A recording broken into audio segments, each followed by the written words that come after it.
Bonsoir et bienvenue dans cette édition. Avant de développer les titres, sachez que nous avons sur ce plateau le ministre de la Communication, porte-parole du gouvernement. Il est là pour une communication. Monsieur le ministre, bonsoir. Bonsoir, merci. On aurait pu faire l'économie de cette communication si les rumeurs les plus abracadabrantes ne circulaient pas sur le net et dans certaines officines. Vous n'êtes pas sans ignorer que M. Chérif Mamadzen a démissionné hier. Le gouvernement, le président de la République et le gouvernement prennent acte de sa démission. C'est pour nous un fait qui n'est pas forcément banal, c'est une personnalité importante du gouvernement qui démissionne, mais nous n'avons pas d'état d'âme par rapport à ça. Nous sommes en train de refonder la République, refonder la nation, refonder le pays, et nous avons des objectifs précis que nous visons.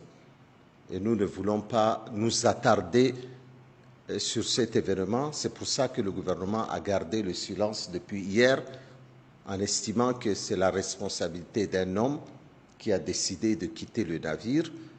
Les Tchadiens jugeront si cet acte est un acte sérieux ou s'il est porteur de légèreté dans cette période importante du dialogue national où les Tchadiens doivent dialoguer, et ce d'autant plus que l'individu a été quand même l'un des négociateurs avec les forces politico-militaires à Doha, qui a joué un rôle important, historique.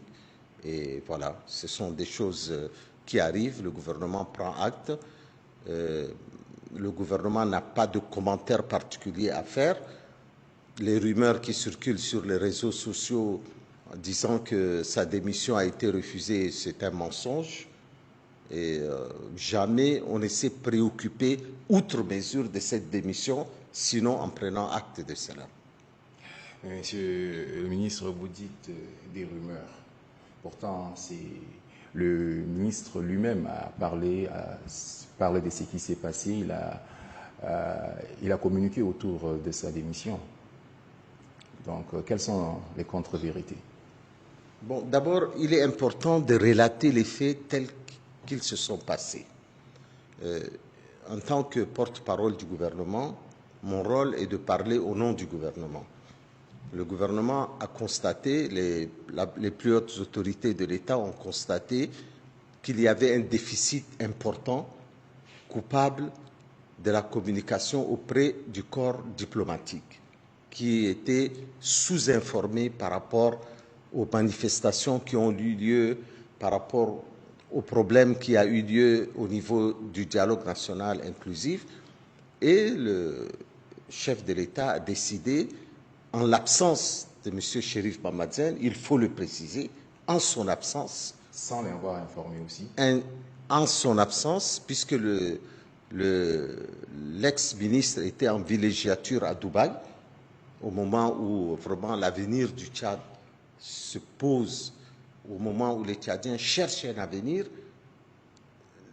il a été décidé que le porte-parole du gouvernement délivre un message au nom du gouvernement. J'ai tout de suite, après avoir été instruit, envoyé un message au chef de la diplomatie tchadienne, l'informant des instructions que nous avons reçues. Il m'a rétorqué qu'il attendait les instructions qui doivent émaner du chef de l'État, et je pense qu'il a eu les informations tant du chef de l'État que du chef du gouvernement. J'ai pris la peine de discuter largement avec le chef du gouvernement pour essayer de faire en sorte que cette communication ne crée pas des vagues. Je devrais communiquer depuis mercredi dernier. Devant sa façon d'avoir réagi, puisqu'il est un secret de polichinelle que nos conversations privées se sont retrouvées sur le net, à ma grande désolation d'ailleurs, parce que à ce niveau de responsabilité, on ne fait pas circuler ce genre d'informations. Et j'avais pris la décision personnelle de reporter cette communication au jeudi.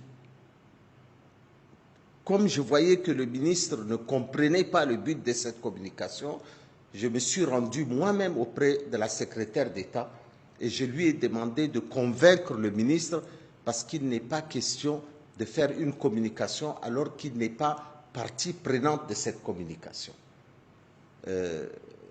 La secrétaire d'État, on avait prévu la faire le vendredi et la secrétaire d'État a fini par le convaincre.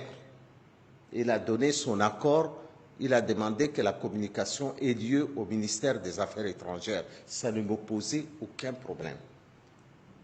J'ai écrit un discours auprès du corps diplomatique, discours qui lui a été transféré. Il a fait énormément d'annotations dessus, dont j'ai pris une grande partie de ces annotations. Le Premier ministre m'a appelé pour me dire que le ministre des Affaires étrangères est d'accord, qu'il y a eu une entente, et fort de cette entente-là, nous avons décidé, bien que je devrais faire la communication au nom du gouvernement, nous avons préféré le faire en accord avec la secrétaire d'État aux Affaires étrangères. Parce qu'il n'est pas question que les relations interministérielles souffrent de cette affaire. Nous sommes arrivés dans la salle, le discours s'est bien passé et à mon grand étonnement, on m'a dit que le ministre avait démissionné. J'avais pris mon téléphone pour l'appeler, pour lui dire non, ce n'était pas correct, parce que ça ne pouvait pas se passer comme ça. Et j'ai vu que, avant que sa démission ne parvienne aux autorités, elle était déjà mise en ligne. Nous ne pouvons que prendre acte de cela. Il n'y a pas de problème personnel, il n'y a rien d'autre que la nécessité de faire avancer les choses dans le pays. On ne peut pas être... Vous dites, monsieur le ministre, il n'y a pas de problème personnel, mais tel que vous relatez, il a donné son accord, tout s'est bien passé, jusqu'au moment de la communication avec les diplomates.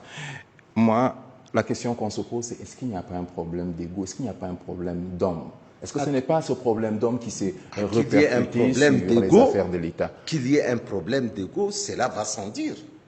Parce que si un de vos collègues décide de parler au nom du gouvernement, alors que M. Chérif Mamadou Sène... Parce que M. Chérif Mamadou Sène dit aussi que vous entrez dans ses prérogatives, vous piétinez ses prérogatives. S'il vous plaît, M. Chérif Mamadou Sène n'a jamais été ministre de la Réconciliation, pourtant il a conduit les négociations de Doha, alors qu'il y a un ministre d'État. M. Chérif Mamadou Sène a fait plusieurs communiqués au nom du gouvernement, alors que je suis porte-parole du gouvernement. Ça ne pose pas de problème. Quand un de vos collègues estime en accord avec vous de faire les choses, il n'y a pas de problème. Moi, j'ai vu plusieurs fois des communiqués au nom du gouvernement en ligne. Je m'en suis jamais offusqué. Je lui ai jamais rien dit. Il n'y a pas de problème. Nous avons les meilleures relations avec M. Chérif Mamadou Sène.